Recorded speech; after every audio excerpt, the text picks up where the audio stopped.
Tonight, more than 5 million rides are taken on the city's subways every day. And while most are pretty uneventful, some have absolutely been terrifying and life-changing. Tonight, we meet 3 riders who survived a brush with death.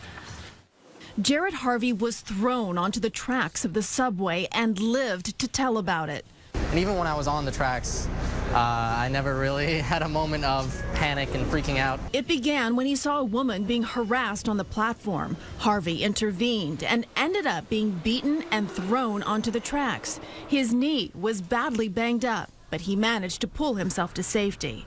I looked around and I saw there were some areas that would be safe for me to sort of crawl into. Jeff Golub's subway nightmare stems from his visual impairment. Golub mistakenly thought his train had pulled into the station, but it was the train on the opposite platform. When he stepped, he fell onto the tracks. I had to get myself back on the platform. I didn't have time for anybody to help me. The train arrived only seconds later, catching his leg. They dragged me like about, I don't know, 10 feet or so.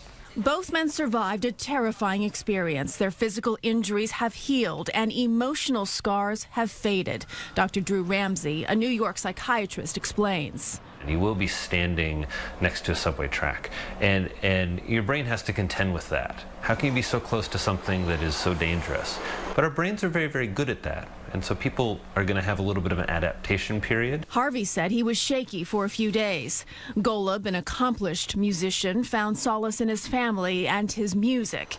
Both still ride the subways. So does Justin Bulova. He was not a victim, but an eyewitness to a girl getting hit by a train. I'll never forget, she was a very young girl, blonde-haired girl wearing a light blue sweatshirt, and she was reaching up to the tracks, like almost to the platform, almost asking somebody for help. The girl survived, and so does Bulova's memory of the shocking incident. I can say for certain that it's something that will stick with me for as long as I live. Bulova did not fall or get pushed onto the tracks, but he still had to reconcile how to move on. You need to use it as a source to, improve upon yourself and upon, your environment. According to the MTA, 141 people were hit by trains in 2012, and more than 1/3 of them died.